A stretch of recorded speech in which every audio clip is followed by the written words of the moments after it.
जय हिंद साथियों, स्वागत है आपके प्यारे से चैनल द्रोणा शिक्षा क्लासेस में। कैसे हैं आप सभी? आशा करता हूं कि बिल्कुल स्वस्थ होंगे। तो आज की इस वीडियो में आप लोगों के लिए लेकर आए हैं क्लास 10th हिंदी, जो कि आपका चैप्टर 3 होगा। चैप्टर आपका 3 होगा और चैप्टर का नाम है भारत से हम क्या सीखे। भारत से हम क्या सीखे, इसको जो है वन शॉट में करने वाले हैं। मतलब कि एक ही वीडियो में इसका ऑब्जेक्टिव सब्जेक्टिव सारा चीज समझा के जो है ना कंप्लीट करेंगे। तो चलिए शुरुआत करते हैं। शुरुआत करने से पहले एक आपका प्यारा सा मोटिवेशन है। देखिए मोटिवेशन क्या कहता है, वक्त सबको मिलता है, वक्त सबको मिलता है जिंदगी बदलने के लिए। वक्त सबको मिलता है जिंदगी बदलने के लिए, पर जिंदगी दोबारा नहीं मिलती वक्त बदलने के लिए। ठीक है, क्या था आउट, वक्त सबको मिलता है जिंदगी बदलने के लिए, पर जिंदगी दोबारा नहीं मिलती वक्त बदलने के लिए। तो दोस्तों याद रखिएगा कि जिंदगी जो है एक ही बार मिला है, तो ये जो है आप अच्छे से मेहनत कीजिए, समय का दुरुपयोग नहीं कीजिए, इसका सदुपयोग कीजिए। और अभी जो आप लोगों का आने वाला बिहार बोर्ड का एग्जाम है, इसमें जो है महत्वपूर्ण योगदान देके पढ़ाई कीजिए और समय को इधर उधर ज्यादा व्यतीत ना करें। चलिए आगे बढ़ते हैं। चैप्टर है आपका भारत से हम क्या सीखे। चैप्टर में देखिए पहला क्वेश्चन है आपका, समस्त भूमंडल में सर्वविध संपदा और प्राकृतिक सौंदर्य से परिपूर्ण देश भारत है, लेखक ने ऐसा क्यों कहा है? लेखक ने ऐसा क्यों कहा है? देखिए इसका प्यारा सा आंसर है, लेखक ने भारत को सर्वविध संपदा और प्राकृतिक सौंदर्य से परिपूर्ण देश कहा है, क्योंकि भारत में किसी भी संपदा की अन्य देशों की तुलना में कमी नहीं है और भारत का सौंदर्य भी काफी आकर्षक है।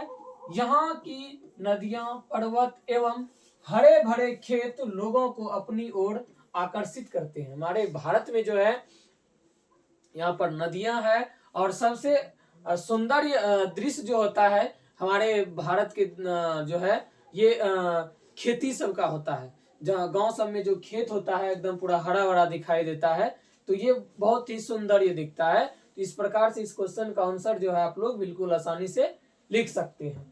तो इसका अगर स्क्रीनशॉट लेना चाहेंगे तो ले सकते हैं।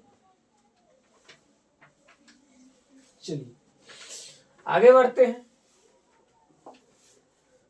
अगला क्वेश्चन आपका आता है, लेखक की दृष्टि में सच्चे भारत के दर्शन कहाँ हो सकते हैं और क्यों? लेखक ऐसा क्यों कहता है कि सच्चे भारत की दृष्टि कहाँ हो सकता है?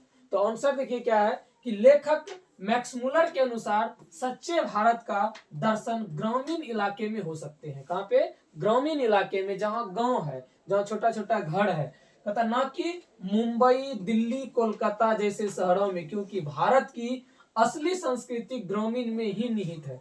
भारत की असली संस्कृति कहाँ निहित है? हमारे ग्रामीण में निहित है। इसलिए जो है लेखक ने कहा है कि सच्चे भारत का दर्शन जो है ग्रामीण क्षेत्रों में हो सकते हैं। तो इस प्रकार से अगर क्वेश्चन आएगा तो आप लोग बिल्कुल आसानी से इसका आंसर लिख सकते हैं। चलिए इसका भी स्क्रीनशॉट ले लीजिए। चलिए आगे बढ़ते हैं। अगला क्वेश्चन आपका है, धर्मों की दृष्टि से भारत का क्या महत्व है? धर्म की दृष्टि से जो है भारत का क्या महत्व है? आंसर है आपका, धर्मों की दृष्टि से भारत का विशेष महत्व है। यहाँ जो है विभिन्न धर्मों के लोग रहते हैं। हमारे भारत में जो है विभिन्न धर्मों के लोग रहते हैं, जैसे कि हिंदू, मुस्लिम, सिख, ईसाई, जैन, बौद्ध, फारसी, यहूदी इत्यादि। ये सब जो है हमारे भारत में जो है ये सब धर्म के लोग निवास करते हैं तथा आपस में मिलजुल कर रहते हैं। ये सभी धर्म के लोग क्या होते हैं? आपस में हम लोग मिलजुल कर रहते हैं। विश्व के किसी भी देश में ऐसी व्यवस्था नहीं है। दुनिया के कोनो भी देश में जो है ऐसी व्यवस्था नहीं है जो हमारे भारत में है। तो चलिए इसका भी स्क्रीनशॉट ले लीजिए। चलिए आगे बढ़ते हैं। अगला क्वेश्चन देखिए क्या है आपका, भारत किस तरह अतीत और सुदूर भविष्य को जोड़ता है, स्पष्ट करें। देखिए आंसर में क्या कहता है कि अतीत और सुदूर भविष्य को जोड़ता है क्योंकि भारत का इतिहास विश्व के सभी देशों के इतिहास से अच्छा है। हमारे भारत का जो इतिहास है विश्व के सभी देशों के इतिहास से क्या है, बहुत ही अच्छा है, जिससे भारत की युवा सीख कर अपने भविष्य को भी उज्जवल बना रही है। ये जो है हमारे देश के युवा इससे सीख करके जो है अपने भविष्य को जो है उज्जवल बना रहे हैं।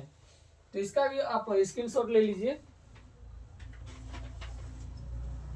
चलिए आगे बढ़ते हैं। अगला क्वेश्चन क्या है, लेखक वास्तविक इतिहास किसे मानता है और क्यों। लेखक साहब जो है वास्तविक इतिहास किसे मानता है और क्यों मानता है। तो आंसर देखिए इसका है, लेखक मैक्समूलर के अनुसार वास्तविक इतिहास वह है जिससे कुछ सीखा जा सके। लेखक के अनुसार जो है वास्तविक इतिहास वो है जिससे हम कुछ सीख सके। लेखक भारत के इतिहास को वास्तविक इतिहास बताते हैं। भारत के इतिहास को क्या बताते हैं, वास्तविक इतिहास बताते हैं, क्योंकि यहाँ के इतिहास में बहुत अच्छा सीखने को है। यहाँ के इतिहास में जो है बहुत कुछ सीखने के लिए हमें मिलता है। चलिए इसका भी स्क्रीनशॉट ले लीजिए। चलिए चलिए आगे बढ़ते हैं। अब आता है आपका ऑब्जेक्टिव क्वेश्चन। ये सब्जेक्टिव जो है मोस्ट इंपोर्टेंट जो हम लोगों को लगा वो चुन कर लाया था। अब ऑब्जेक्टिव क्वेश्चन है, ऑब्जेक्टिव क्वेश्चन देखते हैं। चलिए पहला क्वेश्चन देखिए आपका क्या है, मैक्समूलर ने सर्वविध संपदा और प्राकृतिक सौंदर्य से परिपूर्ण किस देश को माना है।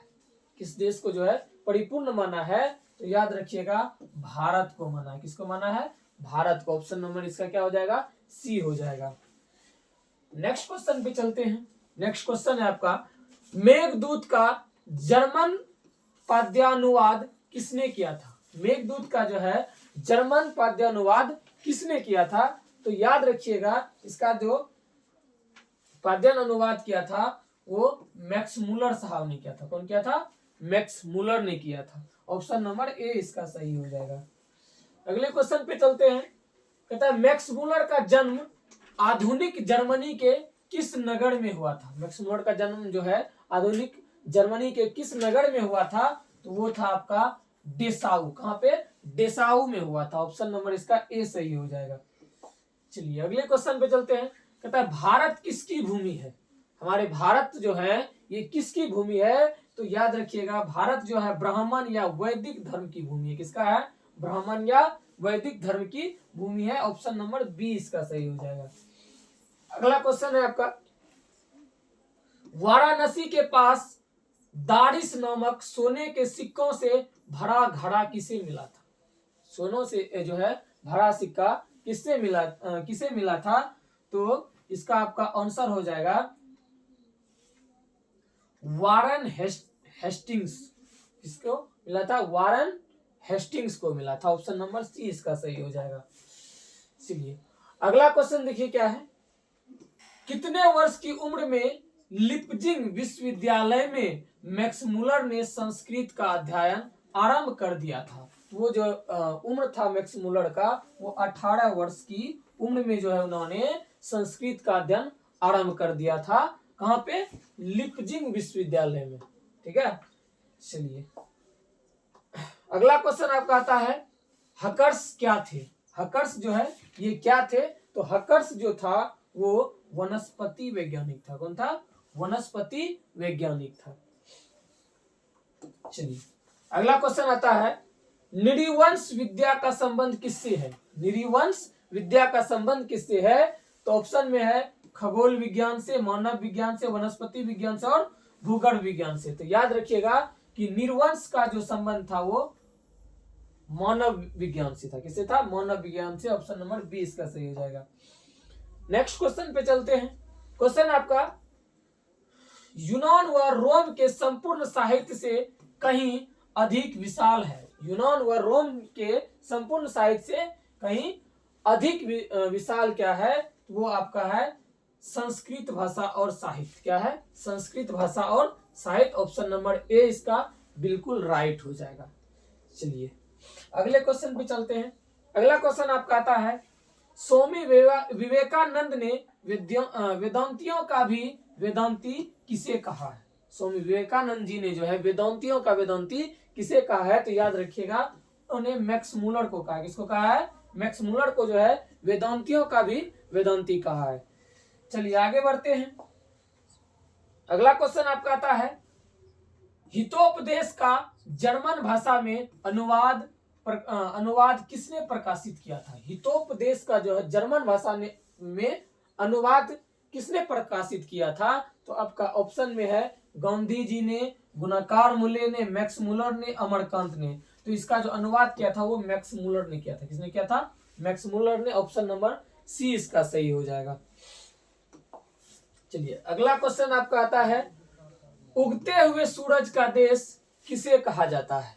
उगते हुए सूरज का देश किसको कहा जाता है? तो याद रखिएगा उगते हुए सूरज का जो है देश जापान को कहा जाता है। किसको कहा जाता है? जापान को। ऑप्शन नंबर ए जो है बिल्कुल राइट है।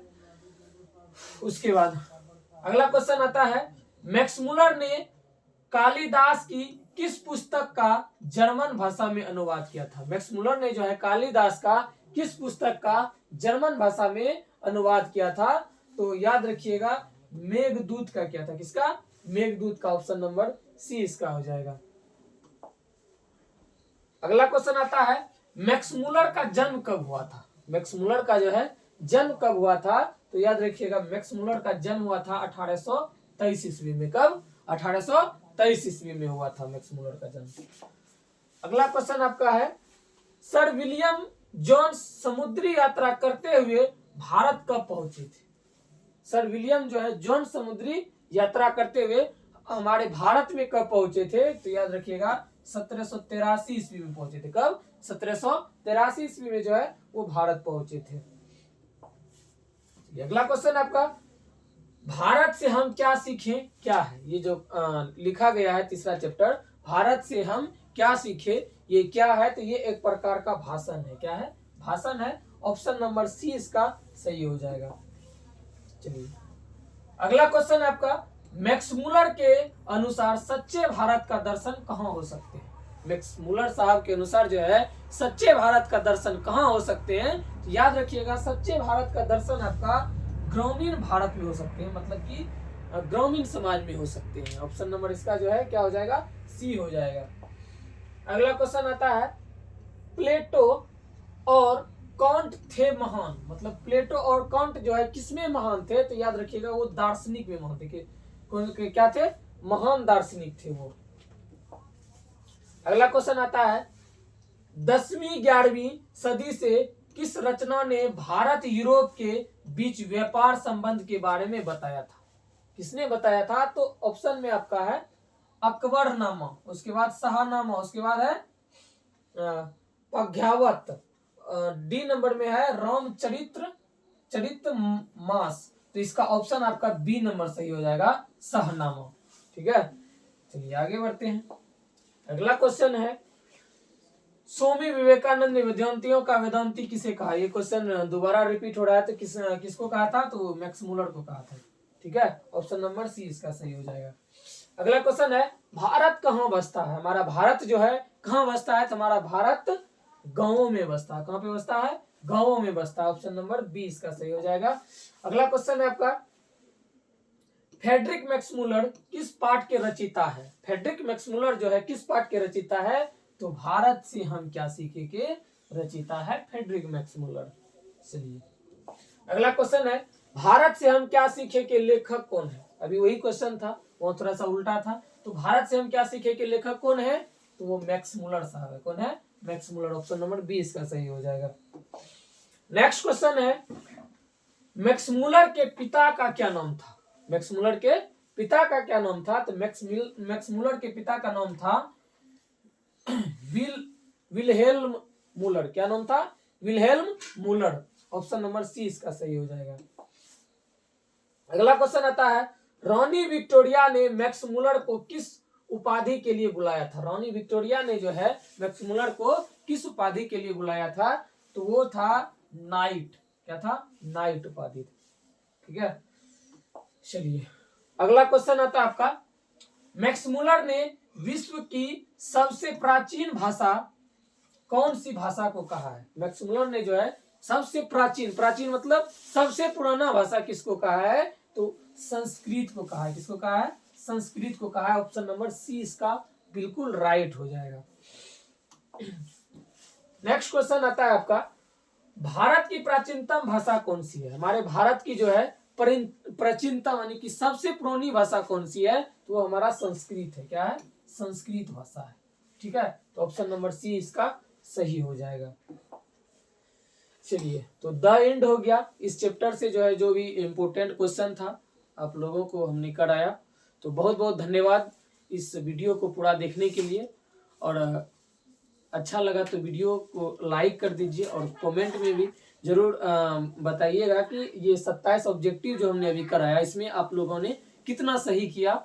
और इस प्रकार के वीडियो अगर देखना चाहते हैं तो हमारे चैनल को सब्सक्राइब करें, और अगर आपके दोस्त लोग तैयारी कर रहे हैं क्लास 10 का तो उसके पास भी एक वीडियो को शेयर जरूर कर दें। चलिए बहुत बहुत धन्यवाद, मिलते हैं अगले वीडियो में। जय हिंद।